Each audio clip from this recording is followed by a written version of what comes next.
प्यारे बच्चों नमस्कार। Very good morning. मैथ की क्लास में आपका हार्दिक स्वागत है। बीएससी बीएड फर्स्ट में जो पार्शियल डेरिवेटिव हमने स्टार्ट किया था तो उसमें हमने कुछ टॉपिक कल भी किए थे, तो उन टॉपिकों को थोड़ा सा और आगे बढ़ा रहे हैं।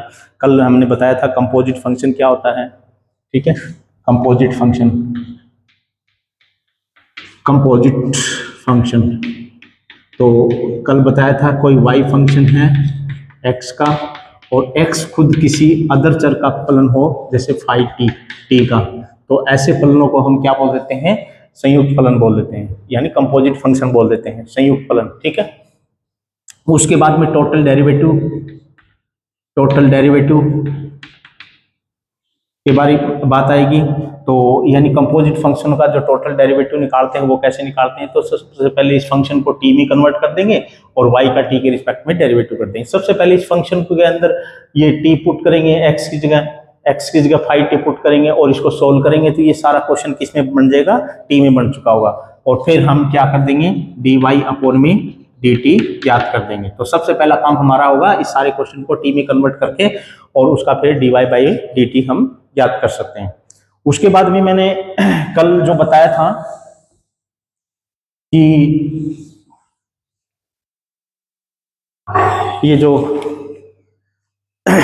डेरिवेटिव ऑफ कंपोजिट फंक्शन कैसे निकालते हैं, ठीक है। तो जैसे कोई फंक्शन u है, दो चरों का x और y, और जो x और फंक्शन है किसी t का और y है वो भी किसी t का फंक्शन है, तो u का t के रिस्पेक्ट में डेरिवेटिव करेंगे। तो पहले तो इस क्वेश्चन को हम सिंपल फॉर्मेट के अंदर लिखेंगे, u किसका फंक्शन है? एक्स वाई का, समझने के लिए, ठीक है। और x और y खुद किसके फंक्शन है? t के, तो यानी t के, इस फॉर्मेट में लिखेंगे तो थोड़ा जल्दी इजी हो जाएगा। तो इससे हमें एक तो ये पता लगेगा कि समीकरण कितने बनेंगे डेरिवेटिव के, ठीक है। और प्रत्येक जो डेरिवेटिव का समीकरण है उसमें कितने पद आएंगे, ठीक है। तो ये थोड़ा सा पता लग जाता है हमें। तो अब u का t के रिस्पेक्ट में करेंगे partial derivative, curly u upon में कर्ली t, तो क्या कैसे बनेगा? u का t के रिस्पेक्ट में करेंगे, ठीक है, और u का t के रिस्पेक्ट में कर देते हैं, ठीक है। t के रिस्पेक्ट में तो कर दिया, कोई दिक्कत नहीं है। अब ये पदों की संख्या दो क्यों बनी है? क्योंकि इसके बीच में दो चर है, ठीक है, दो चर है। पहले x के सापेक्ष में कर देंगे इसका और इसमें y के सापेक्ष, ठीक है, y डाल देंगे। इसी प्रकार u फंक्शन है किसी का, x और y दो चरों का, और दोनों ही चर किसी और दो चरों के फंक्शन है, t1 और t2 के। तो u का t1 और t2 के रिस्पेक्ट में करेंगे तो हमें पता है कि जो हमारे पास डेरिवेटिव की जो समीकरण है वो दो बनेगी, ये बताते हैं। और प्रत्येक डेरिवेटिव की समीकरण के अंदर चरों पदों की संख्या कितनी होगी? दो होगी, तो ये बताएगा हमें, ठीक है। तो इसका डेरिवेटिव t1 और t2 के रिस्पेक्ट में करना पड़ेगा। तो कर्ली u अपॉन में t1, तो कर्ली एक में t1 के रिस्पेक्ट में करें तो ये छुपा लेते हैं, तो ये पहले वाला क्वेश्चन बन चुका है, तो यानी ये चीज बनेगा, यहाँ पर t1 और t1 आ जाएगा, ठीक है। Curly u, curly x curly t1 plus में कर्ली u कर्ली y और कर्ली y कर्ली t1। अब हमें t2 के रिस्पेक्ट में करेंगे तो इसको छुपा लेते हैं, तो यानी ये पहले वाला ही बन जाएगा, ठीक है। कर्ली u कर्ली t2, तो कर्ली u अपॉन में x और curly x curly t2 curly u curly y और कर्ली y कर्ली t2, ठीक है भी। तो ये दो समीकरण बन चुके हैं। तो यानी ये फॉर्मेट हमें थोड़ा सा पता लग जाए ना कि भी क्वेश्चन किस फॉर्मेट के अंदर है, ठीक है ना। तो इस तरह का फॉर्मेट पता लगते ही तो हमें बता देंगे कि भी इसमें पदों की संख्या कितनी होगी, समीकरणों की संख्या कितनी होगी, ये जो डेरिवेटिव की समीकरण वो कितनी होगी। समीकरणों की संख्या लास्ट वाले चर बताते हैं कितने हैं, तो जितने ये चर होंगे उतने ही समीकरण बनेंगे, और जो बीच वाले चर क्या बताएंगे, ये हमें ये बताएगा प्रत्येक में पदों की संख्या कितनी होगी। तो दो है तो दो होगी, ठीक है, तीन है तो तीन होगी, ठीक है। तो ये ध्यान रखना। एक मिनट,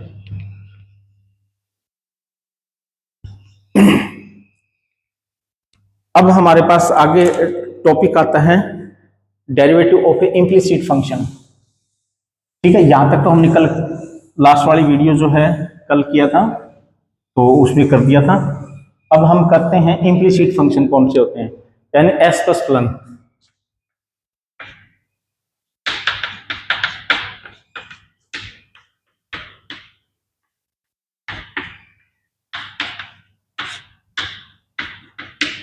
कौन से फंक्शन होते हैं? वो फंक्शन x और y इज इक्वल टू सी जिसमें y को फंक्शन माने x का चर के सापेक्ष में, तो y को एक साइड में निकालें, y इज इक्वल टू और ये फाई और x और c का फंक्शन बन जाए, ठीक है ना, यानी मतलब x का फंक्शन बन जाए, तो वो तो होता है स्पष्ट फलन।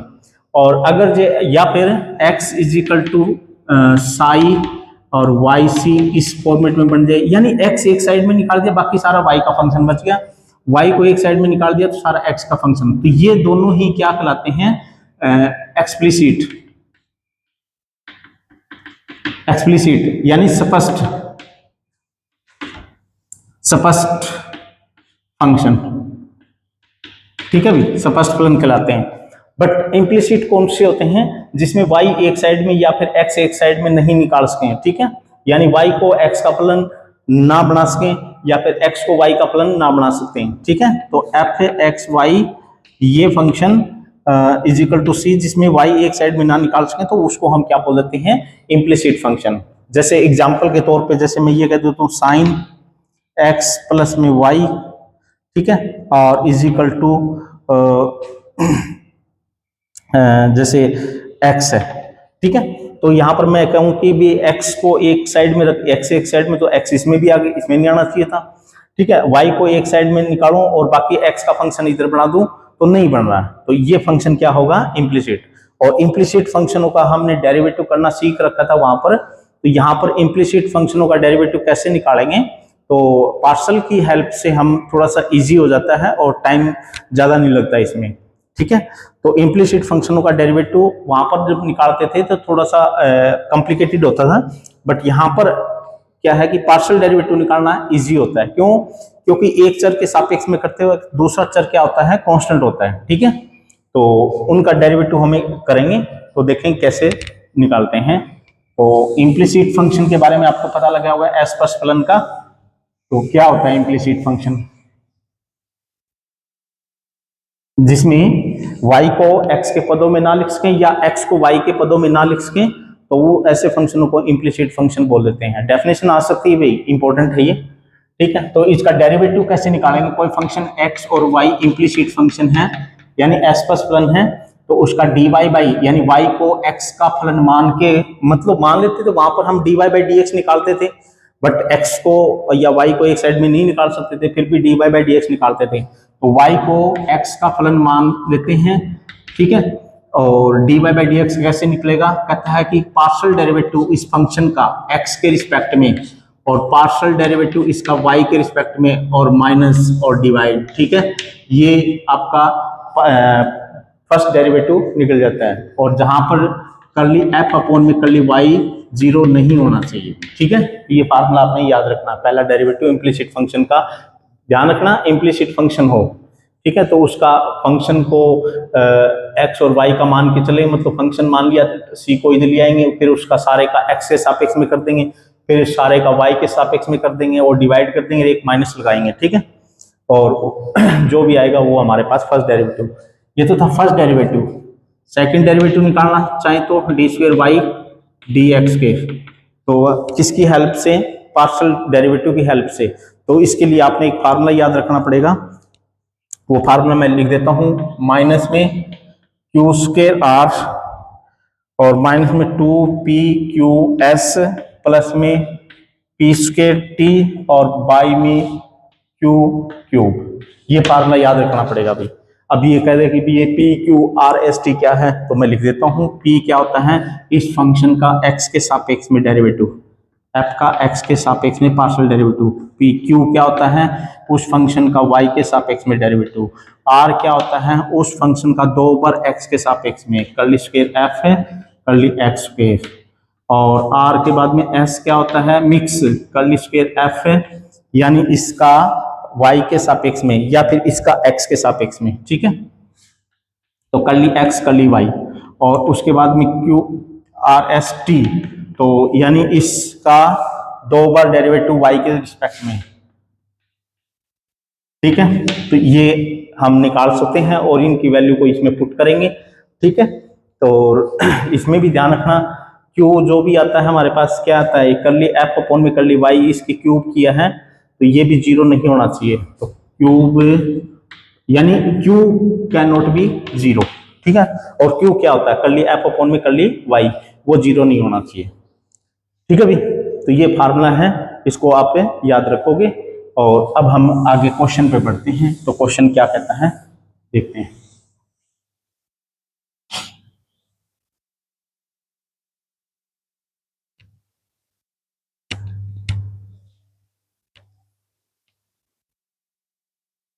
एक क्वेश्चन दिया है, कोई जेड फंक्शन है,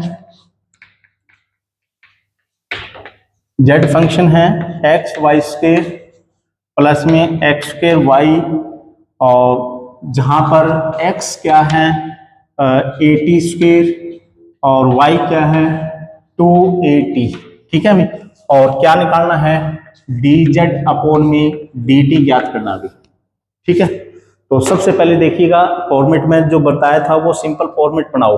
यू जेड फंक्शन किसका है भाई, एक्स वाई का, तो एक्स वाई लिख देते हैं। और x और दोनों y किसके फंक्शन है, t के हैं, तो ये t, ये फॉर्मेट बना लिया। तो हमें पता z का t के रिस्पेक्ट में डेरिवेटिव करना है, तो dz अपॉन में dt क्या बनेगा, टोटल डेरिवेटिव पूछा उन्होंने, ठीक है d। तो इसको कैसे ज्ञात करेंगे, इस z का पार्शियल डेरिवेटिव और t के रिस्पेक्ट में dt प्लस में पार्शियल डेरिवेटिव z का और ये dt, ठीक है। और यहाँ पर क्या डालेंगे, मैंने बताया था एक में x के रिस्पेक्ट में, इस यहाँ पर पार्शियल डेरिवेटिव, यहाँ पर सिंपल डेरिवेटिव dx, और यहाँ पर पार्शियल डेरिवेटिव y के रिस्पेक्ट में और ये dy, ठीक है। तो बस ये बन चुका है और इसमें ये सारी वैल्यू पुट कर दो। और हमें पता है t के रिस्पेक्ट में करना है, तो सारा आंसर भी t में ही देना चाहिए हमें, ठीक है भी। जिसके रिस्पेक्ट में डेरिवेटिव पूछा है तो उसी के रिस्पेक्ट में आंसर देना चाहिए। तो इसमें देखो क्या क्या चीज निकाल सकते हैं, dx अपॉन में dt निकाल सकते हैं, ये चीज x का t के रिस्पेक्ट में डायरेक्ट ही कर सकते हैं, y का t के रिस्पेक्ट में डायरेक्ट ही कर सकते हैं। तो dx अपॉन में dt ज्ञात करो भाई, वो क्या होगा 280। उसके बाद में dy अपॉन में dt ज्ञात करो 2a। अब क्या रह गया, करली z अपॉन में करली x, z तो x और y दो चरों का फलन है, पार्शियल डेरिवेटिव निकालना पड़ेगा, क्योंकि z x और y का, यहाँ पर मैं डेरिवेटिव क्यों लिखा है यहाँ पर, क्योंकि x है ना एक ही चर का फलन है, तो यहाँ पर पार्शियल लिखने की जरूरत नहीं है। वैसे पार्शियल लिख सकते हो, कोई दिक्कत नहीं है, कोई फर्क नहीं पड़ता, ठीक है। तो चाहे पार्शियल डेरिवेटिव चाहे एक चर का हो चाहे दो चर का हो तो सेम ही रहता है, कोई दिक्कत। एक चर का रहता है तो पार्शियल, या दो चर या तीन चर का होता तो एक चर वाले के लिए चाहे सिंपल डेरिवेटिव कर दो चाहे पार्शियल कर दो, कोई फर्क नहीं पड़ता, ठीक है। यहाँ पर पार्शियल भी लिख सकता हूं मैं, कोई दिक्कत नहीं है, ठीक है। कभी आप यहाँ पर कंफ्यूज हो भी यहाँ पर पार्शियल नहीं लिखा, क्योंकि भी हमें पता है कि भी पार्शियल नहीं लिखना चाहिए, भी इसका डेरिवेटिव करना टी के रिस्पेक्ट में, तो यानी वो एक ही चर का फलन है x, तो dx अपॉन में dt लिखना चाहिए। पार्शियल लिखने में उसमें भी कोई दिक्कत नहीं है, ठीक है। करली z अपॉन में करली x चाहिएगा हमें, तो z का x के सापेक्ष में पार्शियल डेरिवेटिव करेंगे तो y कांस्टेंट रहेगा, तो x का तो 1 हो जाएगा y स्क्वायर और 2x और y, ठीक है भी, y कांस्टेंट रह गया और बाकी x का कर दिया। और क्या चाहिएगा, करली z का y के सापेक्ष में, y के सापेक्ष में करेंगे तो x कांस्टेंट होगा, तो 2xy, और इसी इसके बाद में y के सापेक्ष में करेंगे तो प्लस में x स्क्वायर। अब ये सारी वैल्यू पुट कर सकते हैं हम, सारी वैल्यू यहाँ पे पुट कर दो चारों के चारों, ठीक है। और या फिर एक काम कर लो, तो भाई dx अपॉन में dt तो t में है ही, dy अपॉन में dt भी t में ही मान लेते हैं, कोई दिक्कत नहीं है, क्योंकि ये तो कांस्टेंट है, ठीक है। जो ये निकाले हैं ना, ये हमारे पास एक्स वाई में आए हैं, तो इनको भी टी में यहीं पर भी कन्वर्ट करके और वैल्यू पुट कर सकते हो, ठीक है। तो y की वैल्यू कितनी है 280, और उसका स्क्वायर करेंगे तो कितना होगा 4a square T square plus में 2 x कितना है 80 स्क्वायर, y कितना है 280 सोल्व कर दोगे इसको, 4a स्क्वायर टी स्क्वायर और ये 4a स्क्वायर और t की 3 भाई, ठीक है। तो ये डी जेड अपॉन में dx की वैल्यू आ चुकी है। इसी प्रकार हम dy जेड की वैल्यू निकालेंगे टी की फॉर्म में, डी जेड अपॉन में डी वाई।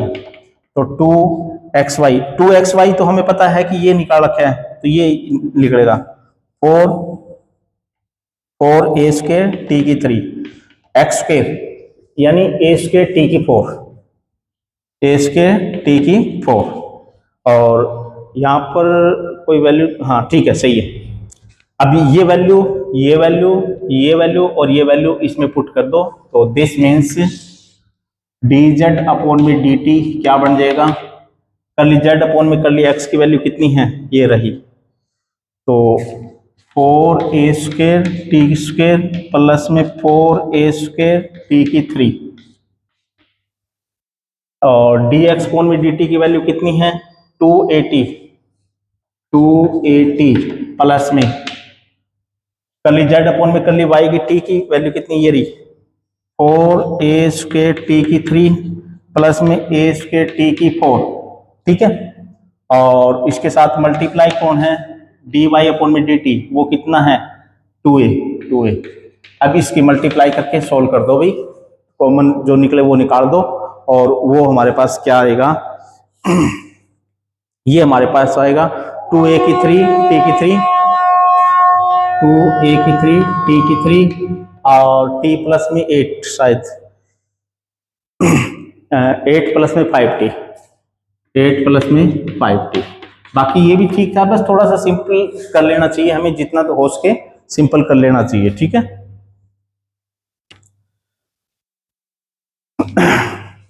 तो ये क्वेश्चन किया है with the help of partial derivative.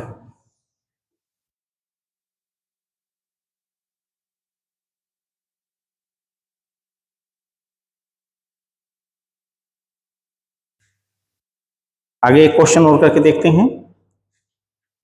Question number 2 है, जेड फंक्शन है एक्स एंड वाई का, शॉर्ट में लिखो कोई दिक्कत नहीं है।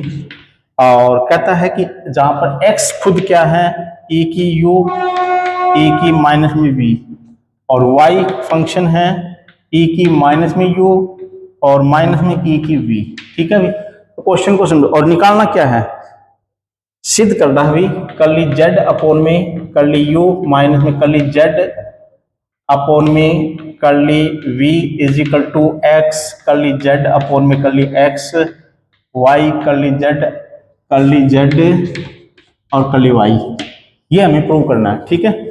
तो सबसे पहले हमें पता है कि कर्ली z अपॉन में कर्ली u की वैल्यू निकालनी पड़ेगी, z तो u का फंक्शन है ही नहीं, ठीक है। तो थोड़ा सा इस फॉर्मेट को देखेंगे कैसे, z फंक्शन है किसका है x और y का, और x और y खुद किसके फंक्शन है, x भी u और v का है और y भी u v का है, तो यहाँ पर u v लिख दो, ठीक है।